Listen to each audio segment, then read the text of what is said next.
Hello good morning everybody. मैं पवन सागर स्वागत करता हूं आप सभी का अपने YouTube channel the English lovers पर। कैसे हैं दोस्तों आप सब। आज हम लोगों का पार्ट 2 डिस्कस होने जा रहा है वर्ब का। राइट, पार्ट 1 मैं डिस्कस कर चुका हूं।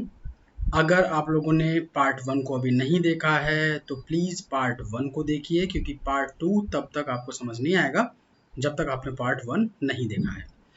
जो लोग चैनल पर नए हैं, जिन्होंने अभी तक चैनल को सब्सक्राइब नहीं किया है, प्लीज़ चैनल को सब्सक्राइब करें जिससे कि नोटिफिकेशन आपको मिलते रहे टाइम टू टाइम। ओके, तो विदाउट वेस्टिंग टाइम चलो स्टार्ट कर लेते हैं वर्ब के पार्ट 2 को। आज बात करेंगे फ्रेंड्स एग्जाम पॉइंट्स की, और बहुत ही इंपॉर्टेंट एग्जाम पॉइंट्स है, आराम से समझिएगा सभी लोग। एग्जाम पॉइंट्स में फर्स्ट एग्जाम पॉइंट क्या होता है, always use ज़ेरन।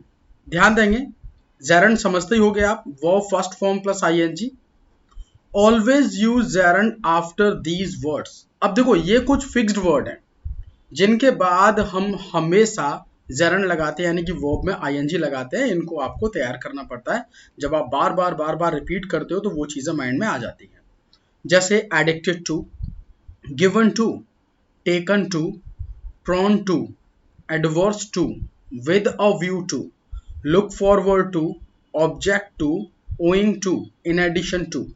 owing to, in addition to, addicted to और look forward to, इन चारों से तो बहुत क्वेश्चन बनता है एग्जाम में। devoted to, committed to, habituated to।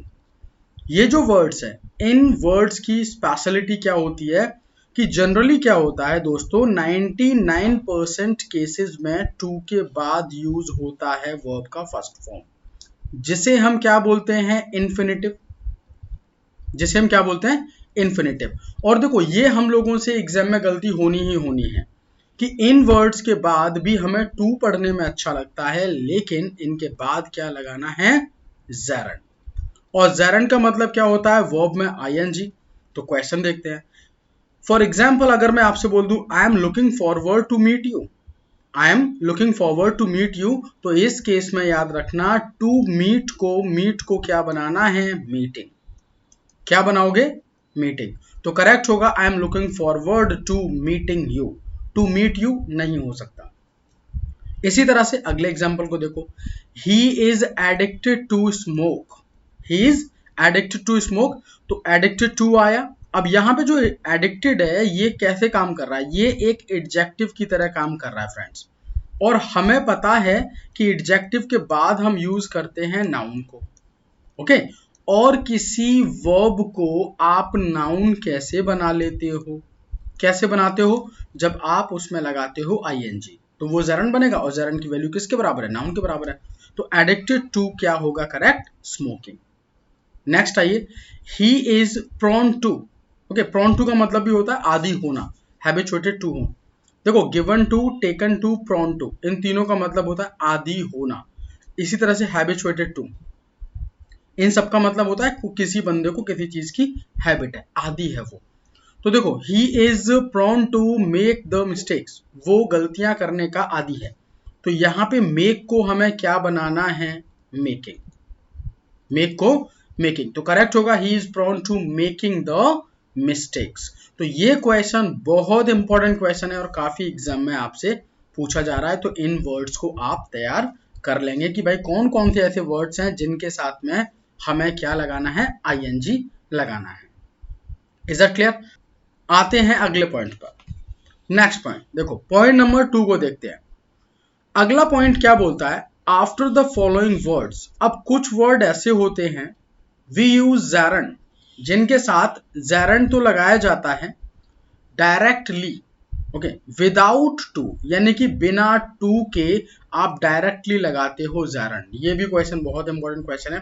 देखो ये चीजें हम लोगों ने पहले सुनी है, लेकिन बस क्या है कि उस चीज को बिना जाने बिना समझे हमने काम किया है। फॉर एग्जाम्पल मैं यहां पे बोल दूं आपसे कीप टू स्टडी, और एक मैंने दिया कीप स्टडिंग, जैसे बोलते हैं ना कीप स्माइलिंग। तो क्या दोनों में से अगर आपसे पूछे कि भाई दोनों में से कौन सी बात सही है, तो आप बोलोगे सर ये कीप स्टडिंग हम लोगों ने सुना है। तो जो कीप स्टडिंग वर्ड है, ध्यान देना, जो कीप स्टडिंग वर्ड है, यानी कीप एक ऐसा वर्ब है जिसके बाद हम लगाते हैं हमेशा ज़रन। क्या लगाते हैं? ज़रन। इसके साथ कभी टू नहीं आता और ना ही 2 प्लस V1 चलता, यानी 2 प्लस वर्ब का फर्स्ट फॉर्म नहीं लगाना है आपको, हमेशा क्या लगता है? ज़रन लगता है। इस तरीके से आपके माइंड में होना चाहिए कि इन वर्ड्स के बाद आप हमेशा ज़रन लगाकर आएंगे। देखो कैसे, जैसे अवॉइड मिला, begin, delay, detest, okay, deny मना करना, डिटेस्ट ओके हेट करना, डिफर अलग होना, enjoy, mind, keep, remember, can't help, couldn't help. देखो कांट हेल्प, कुडंट हेल्प ये दोनों फ्रेज होते हैं जिसका मीनिंग होता है विदाउट, मतलब होता है के बगैर, ओके, के बगैर। अभी इसके एग्जांपल्स देखते हैं। इसी तरह से it is no good, it is no use, it is no worth, okay, ये अच्छा नहीं है, इसका कोई यूज नहीं है, इसकी ओके कोई वैल्यू नहीं है। अगर इनमें से कोई भी वर्ड आपको मिलता है, इसके अलावा और वर्ड मैं यहां लिख देता हूं, लिख लीजिए स्टार्ट, लिखो स्टॉप, स्टार्ट स्टॉप, ये दो वर्ड और नोट करना, ये भी पूछता है, स्टार्ट एंड स्टॉप। तो आपको अवॉइड मिले, बिगिन मिले, इनमें से कोई भी वर्ड मिले, इसके जस्ट बाद आप हमेशा ज़रन लगाएंगे, यानी कि टू को रिमूव करेंगे अगर टू दे रखा है, और टू नहीं दे रखा तो भी लगाना है वर्ब का फर्स्ट फॉर्म प्लस आईएनजी। अब क्वेश्चन देखिए, क्वेश्चन को समझते हैं। वुड यू माइंड, माइंड आ रहा है, would you mind have a coffee with me. तो इस केस में समझना माइंड आया, माइंड एक ऐसा वर्ब है जो अपने साथ में लेगा ज़रन, तो हैव को कट करके आंसर क्या होगा? हैविंग। क्या होना चाहिए? हैविंग होना चाहिए। नेक्स्ट आओ, I avoid mingle with the bad company, I avoid mingle with the bad company, तो यहां पे मिंगल आया, ओके, अवॉइड मिल रहा है, अवॉइड देखो मिला, इस केस में आपको मिंगल को बनाना पड़ेगा मिंगलिंग, यानी कि वर्ब में आईएनजी, यानी इन सारे वर्ब्स के साथ आपको क्या लगाना है? आईएनजी। जैसे अगर मैं एक एग्जांपल बोलूं कि she denied to go there, she denied to go there. देखो रीडिंग में तो ये ठीक लग रहा है, रीडिंग में आपको ठीक लगेगा, लेकिन याद रखिएगा डिनाई आ रहा है, डिनाई आ रहा है तो इनके साथ में हम लगाते हैं ज़रन। इस तरह के क्वेश्चंस हम लोगों से डैम श्योर एग्जाम में गलत हो जाते हैं। उसका रीजन रहता है कि पढ़ने में फ्लो इनका अच्छा बनता है, ओके, आपको फ्लो के अकॉर्डिंग नहीं चलना, आपको ग्रामर के अकॉर्डिंग चलना है, और इन वर्ड्स के बाद हम हमेशा ज़रन लगाएंगे, तो आंसर होगा टू गो को कट करेंगे, आंसर होगा गोइंग, ओके। इसी तरह से अगला एग्जाम्पल देखते हैं, I can't help, I can't help to play cricket, to play cricket, okay. देखो कांट हेल्प मिला, कांट हेल्प मिला आप लोगों को, तो इसके बाद में हम लगाएंगे ज़रन, तो टू प्ले को बनाना पड़ेगा प्लेइंग। क्या बनाना है? आंसर होगा प्लेइंग। तो आपके माइंड में ये चीजें बिल्कुल क्लियर होनी चाहिए कि भाई इस तरीके से चीजें बदली जाती हैं, और बहुत इंपॉर्टेंट चैप्टर है ये आप लोगों के लिए, क्योंकि इसमें से क्वेश्चन बनता ही बनता है, क्योंकि कंफ्यूजिंग है, स्टूडेंट को पढ़ने में अच्छा लगता है और उससे रॉन्ग होता है, गलती होती है। नेक्स्ट सुनिए अगला example, it is no good, it is no good to waste your time, your time aimlessly, aimlessly, okay, ये अच्छी बात नहीं है अपने समय को बर्बाद करना एमलेसली। तो इट इज नो गुड आया, इसके बाद में इट इज नो गुड मिला, तो आपको क्या लगाना है? ज़रन, और जब आप ज़रन लगाओगे तो टू वेस्ट को क्या बनाओगे? वेस्टिंग। करेक्ट आंसर क्या होगा? वेस्टिंग। तो इनको आपको बार बार पढ़ के, बार बार इन्हें तैयार करके अपने माइंड में रखना है कि इस तरह की चीजें होती है। एग्जाम से पहले इस चैप्टर का रिवीजन जरूर करना है, क्योंकि सबसे ज्यादा कंफ्यूजिंग है। नेक्स्ट आइए, देखो प्रेपोजिशन में हम लोगों से ये बात हुई थी, मैंने आप लोगों को स्पेशली बताया था कि कोई भी प्रेपोजिशन होता है वो अपने बाद कभी वर्ब नहीं लेता, वो हमेशा क्या लेता है? ज़रन। क्योंकि प्रेपोजिशन एक ऐसा वर्ड है जिसके साथ हम नाउन लगाते हैं, और किसी वर्ब को हम नाउन कैसे बनाते हैं? By using ING. Okay, by using ING. तो याद रखिएगा कुछ वर्ड्स ऐसे हैं जिनके साथ में देखो प्रेपोजिशन फिक्स्ड है।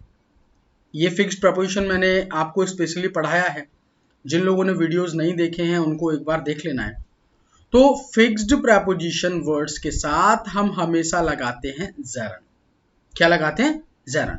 तो सुनिएगा, जैसे abstain फ्रॉम, प्रिवेंट फ्रॉम लेता है, detest from, debar from, aim at. Okay, aim at. Debar from का मतलब भी होगा रोकना एक तरीके से।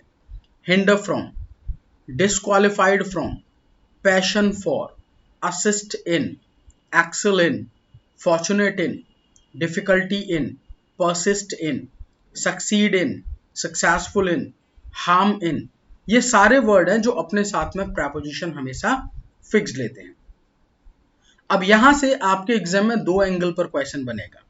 कैसे बनेगा? सबसे पहले बनेगा फिक्स्ड प्रेपोजिशन से। किससे बनेगा? फिक्स्ड प्रेपोजिशन, यानी कि प्रेपोजिशन आपको बदल के देगा, तो प्रेपोजिशन ठीक करना है। या फिर दूसरा क्वेश्चन आपको देगा कि आपको लगाना है ज़ेरन और दे देगा वर्ब का फर्स्ट फॉर्म, तो फर्स्ट फॉर्म को कट करके हम बनाएंगे ज़ेरन। ये क्वेश्चन भी आपके एग्जाम में बन जाता है। ओके, तो दोनों क्वेश्चन बनने की पॉसिबिलिटी रहती है। अब क्वेश्चन को जरा ध्यान समझना। If I say I prevented her, okay, I prevented her to go there, मैंने उसे वहां जाने से रोका, तो प्रिवेंटेड वर्ड आ रहा है। अब प्रिवेंटेड अपने साथ में क्या लेने वाला है? फ्रॉम, तो ये टू गलत हो गया। टू गलत होगा तो आंसर होगा यहाँ फ्रॉम, और कोई भी प्रेपोजिशन अपने साथ में क्या लेगा? ज़ेरन। तो क्या करेंगे? गो को बना दीजिए गोइंग।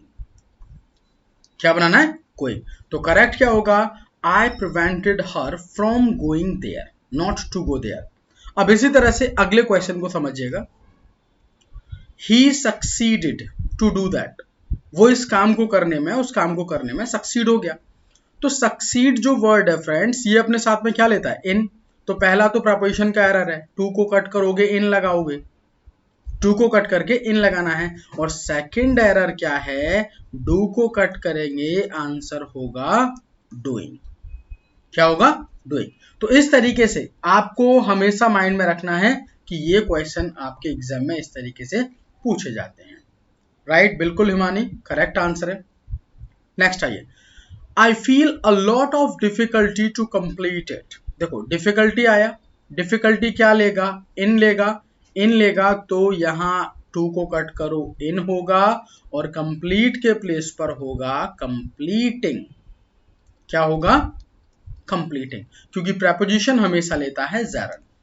तो ये क्वेश्चन आपके एग्जाम में हमेशा बनते हैं इस चैप्टर से। तो इसको आपको बहुत अच्छे से बार बार रिवाइज करना है, क्योंकि कंफ्यूजिंग है, आपसे रॉन्ग हो सकता है। देखो अगर मैं बोलूं कि कोई भी मैंने एग्जाम्पल उठाया इसी में से, जैसे ही सक्सीडेड टू गो देयर, वो जाने में सफल था, सफल हो गया।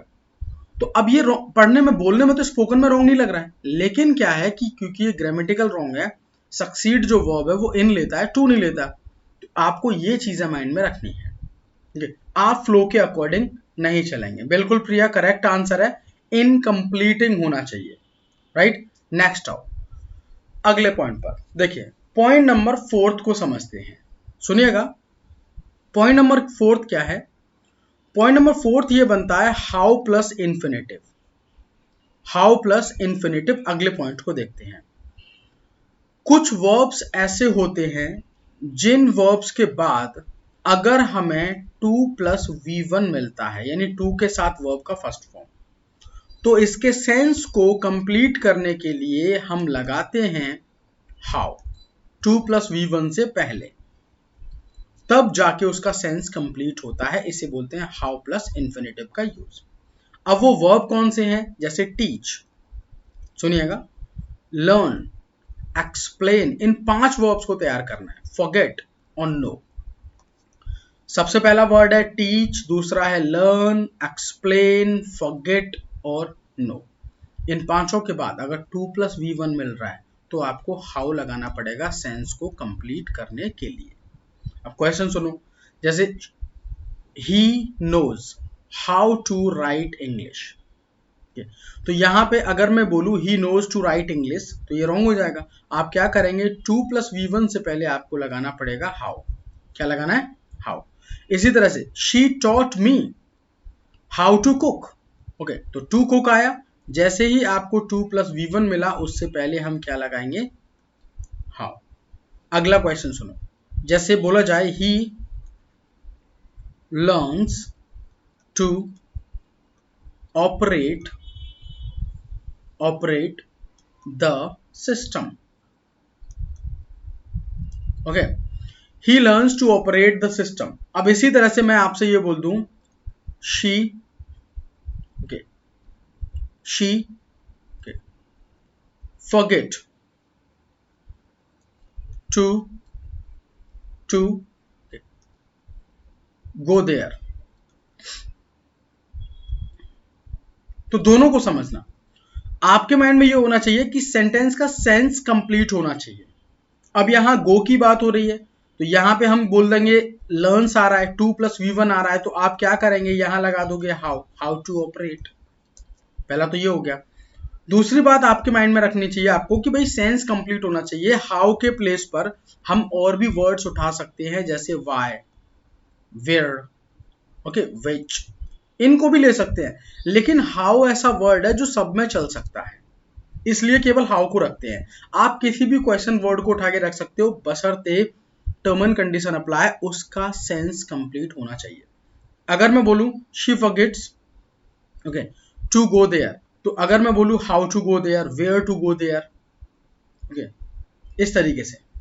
आइए नंबर 5 पर आइए, अगला पॉइंट समझते हैं, इसे जल्दी से कंप्लीट कर लेते हैं।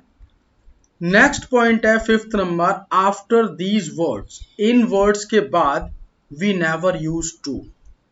हम क्या नहीं लगाते, टू नहीं लगाएंगे। हमेशा याद रखोगे, इन वर्ड्स के बाद आप कभी टू नहीं लगाएंगे। अब सुनिएगा, एक तो आपको बेटर वाला वर्ड मिले, बेटर, या मिले रादर, ध्यान देना, better rather, need not dare not, या मिले लेट, मिले मेक, या कोई भी मोडाल वर्ब। दो वर्ब को छोड़ दो, मोडाल वर्ब में एक आता है ought to और एक होता है यूज टू। इन दोनों वर्ड्स को छोड़ना है अपार्ट फ्रॉम 11 मोडाल वर्ब्स, जैसे can, could, may, might. Focus करना, एक तो बेटर वाला वर्ड मिले या रादर वाला मिले, had better, had rather, would better, would rather, need not, dare not, okay, let, make, कोई भी मोडाल वर्ब, इन सब के बाद हम कभी भी टू का यूज नहीं करते। ओके, यानी डायरेक्ट आपको लगाना है वर्ब का फर्स्ट फॉर्म। क्या लगाना है, नोट करेंगे, we always use verb first form, ना आप इनमें जरन लगा सकते, केवल वर्ब का फर्स्ट फॉर्म लगाकर आना है। यस, सुनेगा, जैसे हम बोलते हैं कि अच्छा होता कि या अच्छा होगा, उस केस में हैड बेटर, हैड रादर के बजाय, हैड रादर का मतलब होता है के बजाय, हैड बेटर का मतलब होगा अच्छा होता कि, वुड बेटर का मतलब होगा अच्छा होगा, ओके, और हैड वुड रादर का मतलब होगा के बजाय। नीड नॉट का मतलब है कोई जरूरत नहीं है, डेयर नॉट का मीन्स होता है साहस करना। तो इन वर्ड, ये सेंटेंसेस में जब भी आपको वर्ड्स मिलते हैं, इन वर्ड्स के बाद आप कभी टू नहीं लगाते और वर्ब का फर्स्ट फॉर्म लगाते हैं। अब इनके एग्जाम्पल्स जरा देख लो, जैसे आई वुड बेटर या I had better, I would better या I had better to leave your house at once. अच्छा होगा कि मैं आपका घर अभी के अभी तुरंत के तुरंत छोड़ दूं। ये तो इस केस में आपको क्या लगाना है, वुड बेटर आया, हैड बेटर आया, तो इस केस में टू को करो कट, यानी ओनली वर्ब का first form leave. Next, she would rather stay to okay then leave now, तो स्टे, टू हटाइए, आंसर होगा देन लीव नाउ। तो इन वर्ड्स के साथ आप कभी भी क्या नहीं लगाएंगे, जैसे टू ना यहां होना चाहिए था, ये वैसे ये बाय मिस्टेक इधर नोट हो गया, इसको पहले लिख लेना, she would rather to stay then then इस टू को कट कर देना, देन लीव नाउ। तो वुड बेटर वुड रादर कभी भी मिले इसके साथ कभी टू नहीं आएगा, डायरेक्ट वर्ब का फर्स्ट फॉर्म आएगा स्टे। यू नीड नॉट, ध्यान देना, you need not to go there, बोलने में तो अच्छा लग रहा है लेकिन नीड नॉट कभी टू नहीं लेता, टू को करो कट, आंसर होगा you need not go there. Okay, next देखो, she dare not to say anything. Question समझना, डेयर नॉट मिला और जैसे ही आपको डेयर नॉट मिला इस केस में हम क्या करेंगे, वर्ब से पहले टू को कट करेंगे, बस इतना सा काम है। करेक्ट होगा she dare not say anything. Next सुनिएगा, जैसे ही मेड मी टू लाफ, उसने मुझे हंसाया। He made me to laugh, made आया, मेड जो वर्ब है मेक का सेकंड फॉर्म है, जब मेक का सेकंड फॉर्म आ गया है मेड तो इसके बाद टू हटा दो, करेक्ट होगा ही मेड मी लाफ। क्या होगा, ही मेड मी लाफ। तो इस तरीके से आपके माइंड में होना चाहिए कि इन वर्ड्स के बाद आप हमेशा लगाते हैं वर्ब का फर्स्ट फॉर्म, ना तो टू लगाएंगे और ना ही कभी जर, दोनों को कट कर देना है। आते हैं अगले पॉइंट पर, चलिए अब देखिए पॉइंट नंबर 6 को समझना। पॉइंट नंबर 6 क्या बोलता है, ध्यान समझना, आपको लगाना है सब्जेक्ट, पहला कंसेप्ट है सब्जेक्ट के बाद यूज टू मिले तो ये वर्क करता है एज अ मोडाल वर्ब, और जितने भी मोडाल वर्ब होते हैं लेते हैं वर्ब का फर्स्ट फॉर्म। क्वेश्चन समझना, सब्जेक्ट के बाद यूज टू आए तो वो एज अ मोडाल वर्ब काम करता है और मोडाल वर्ब अपने साथ में लेते हैं वर्ब का फर्स्ट फॉर्म। तो ही यूज टू स्मोक करेक्ट है, अगर यहां पे स्मोकिंग गिवन होता तो ये रॉन्ग हो जाता। सेकंड कंसेप्ट ये मिलता है कि सब्जेक्ट के बाद आफ्टर सब्जेक्ट अगर हमें वर्ब मिल जाए, क्या मिले, वर्ब, और उसके बाद यूज टू मिले तो ये यूज टू बन जाता है एडजेक्टिव। क्या बन जाता है, एडजेक्टिव। और एडजेक्टिव के बाद हमें नीड होती है नाउन की, किसकी नाउन नीड होगी, नाउन की। और किसी वर्ब को नाउन हम कैसे बनाते हैं, बाय यूजिंग आईएनजी यानी कि ज़रन। अब दो बातें हैं, यूज टू से पहले वर्ब मिलता है तो लगेगा ज़रन, यूज टू से पहले सब्जेक्ट मिलता है तो लगेगा वर्ब का फर्स्ट फॉर्म, दो अलग कंसेप्ट हैं। अब एग्जांपल देखो, she is use to smoking, तो यूज टू से पहले क्या मिल रहा है, इज मिला, इस वजह से यहां पे स्मोक ना होके आंसर क्या होगा, स्मोकिंग। ओके, ध्यान देना, अगर मैं आपसे बोलूं he got used to go there, question समझना, तो इस केस में आपका माइंड ये होना चाहिए यूज टू से पहले वर्ब मिला और वर्ब मिला तो यहां गो ना होके आंसर क्या होगा, गोइंग। आंसर क्या होगा, गोइंग। यानी यूज टू के साथ दो कंसेप्ट है, हमेशा दो कंसेप्ट को याद रखिएगा। और ये सेकंड वाला जो कंसेप्ट है ना, ये आपसे एग्जाम में रॉन्ग होने की पॉसिबिलिटी बहुत ज्यादा होती है। ओके, तो इस चीज को हम हमेशा याद रखेंगे कि यूज टू से पहले वर्ब है तो आपको ज़रन लगाना है। आइए अगले पॉइंट पर, नेक्स्ट पॉइंट देखो, चलिए देखो 7th पॉइंट क्या पूछा जाता है, इसके बारे में डिस्कशन पहले भी हो चुका है। आपसे पूछेगा बीइंग और इट बीइंग में डिफरेंस। बीइंग का यूज हम कब करते हैं, ह्यूमन और एनिमल के लिए। किस किस के लिए, ह्यूमन और एनिमल के लिए यूज किया जाता है बीइंग का, राइट। जब आप ह्यूमन और एनिमल की बात करते हो, इट बीइंग कब लगाते हो, जब डे, नाइट, वेदर या टाइम के बारे में बात होती है तो आपको लगाना है इट बीइंग। ये दोनों क्वेश्चन आपसे पूछता है। अब आपको यह समझना है कि ह्यूमन की बात चल रही है तो बीइंग लगाना, इट को कट करना है। It being a good person, एक अच्छा पर्सन होने की वजह से ही वॉज अपॉइंटेड, उसे अपॉइंट किया गया। तो आप समझना यहां किसकी बात हो रही है, पर्सन की। पर्सन की बात हो रही है तो इट को कर लीजिए कट। क्या करेंगे, इट को कर लेंगे कट। कट हो गया, ये एरर मिलेगा। या फिर अगर मैं आपसे बोलूं बीइंग अ फाइन डे, अब बात किसकी हो रही है, डे की। We went for a picnic, हम पिकनिक के लिए गए। तो जब डे की बात हो रही है तो आंसर होगा इट बी। It be. तो क्वेश्चन बताइएगा, it being hungry. Okay, it being hungry, a tiger killed a wolf. और लास्ट में देगा नो एरर। आपसे कहेगा in which part of the sentence there is an error, ऐसे बोल देगा। बीइंग का मीनिंग होता है होने पर, होने पर, ऐसा होने पर, ऐसा होने पर। Okay, to be. अब क्वेश्चन देखिए, तो हंग्री होगा, कौन होगा, टाइगर होगा। Tiger will be animal, animal की बात हो रही है तो आंसर क्या बनेगा, बीइंग के पहले इट नहीं लगाना। क्या करना है, इट को कर लेना है रिमूव। बस इतना सा क्वेश्चन आपके लिए बन जाता है। नेक्स्ट आइए अगले पॉइंट पर। देखो नेक्स्ट पॉइंट को समझना। एक पॉइंट, अगला पॉइंट ये होता है, we use after plus verb ING.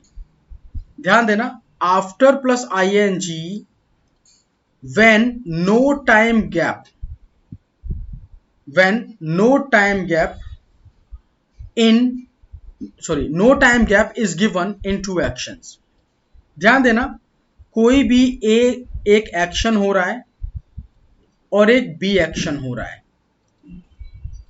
Focus करेंगे, एक एक्शन ए हो रहा है, एक एक्शन बी हो रहा है। ए एक्शन के बाद तुरंत बी एक्शन हो जाए, तुरंत, जिसमें बीच में टाइम गैप ना हो, विदाउट वेस्टिंग टाइम, तुरंत के तुरंत हो जाए। तो सेंटेंस की स्टार्टिंग हम तीन तरह से करते हैं, आफ्टर प्लस वर्ब में आईएनजी, या only verb first plus ING, या फिर on plus verb first plus ING से करते हैं। और इसको बोला जाता है प्रेजेंट पार्टिसिपल। ध्यान देना, that is called present participle. दो एक्शंस के बीच नो टाइम गैप। फोकस करेंगे, no time gap, time gap नहीं होना चाहिए। एक एक्शन के बाद दूसरा एक्शन या तो ऑटोमेटिक हो जाए या तुरंत के तुरंत हो जाए।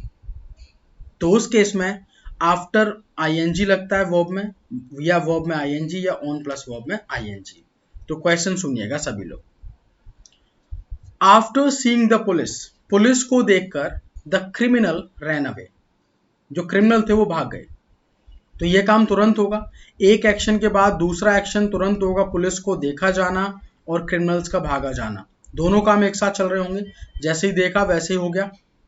तो इस केस में हम लगाते हैं आफ्टर प्लस वर्ब में ING.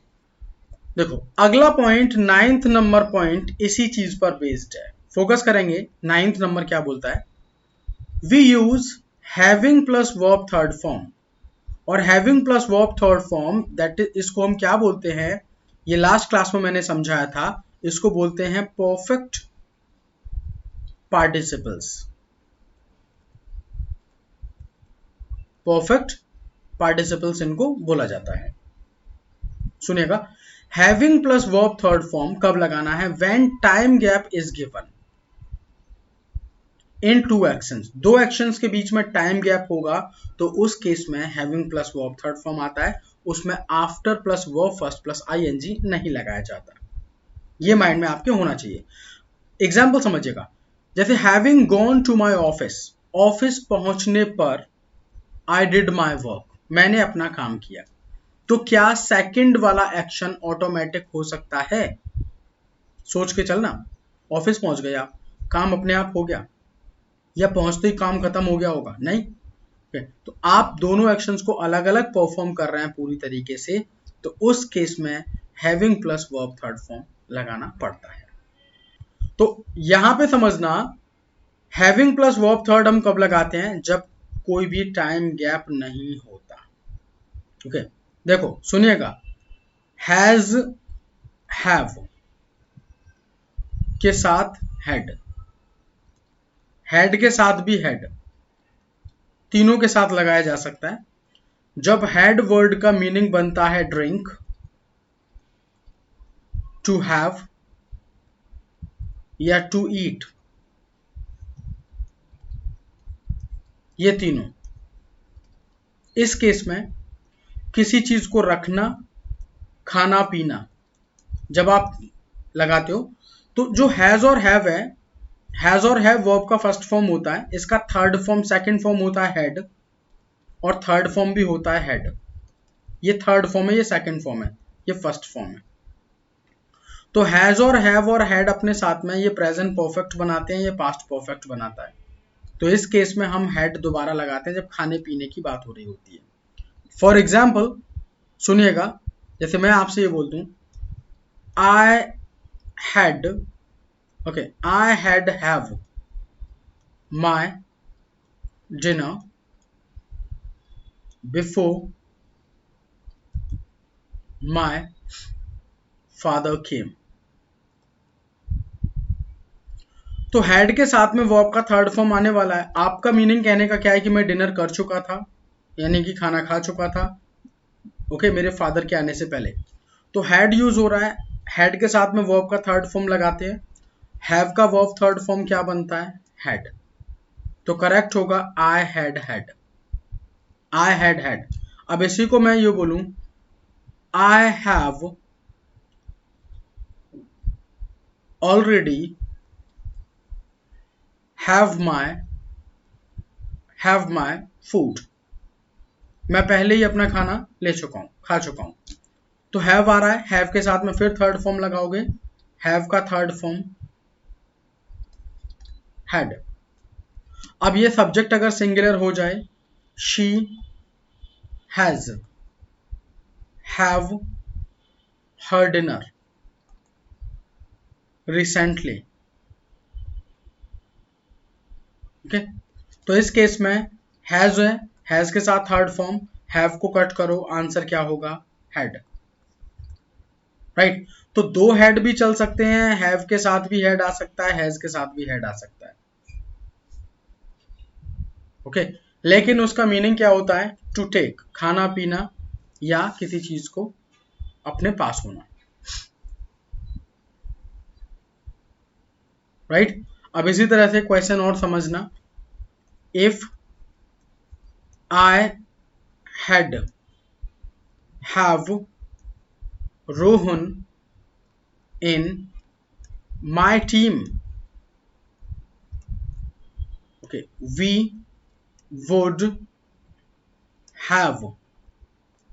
have won the match। अगर हमारी टीम में रोहन होता तो हम इस मैच को जीत जाते। तो हैड आ रहा है, हैड के साथ में वर्ब का थर्ड फॉर्म यानी हैव को कट करो, दोबारा had. If I had had Rohan, if I had had Rohan, okay. इस तरीके से हम यूज करते हैं। तो after plus verb third form, having plus ING, समझ में आ गया।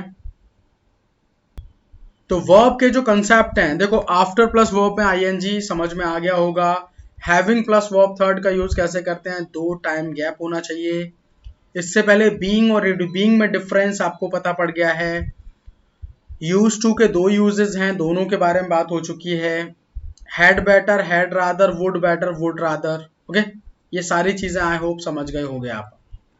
आई होप फ्रेंड्स वर्ब का पार्ट 2 आप लोगों को समझ में आ गया होगा। तो पार्ट 1 पार्ट 2 दोनों आपके कंप्लीट हुए। मिलते हैं आप लोगों को नेक्स्ट सेशन में कुछ न्यू टॉपिक्स के साथ में। Thank you so much for watching this video. Thank you so much. जय हिंद, जय भारत।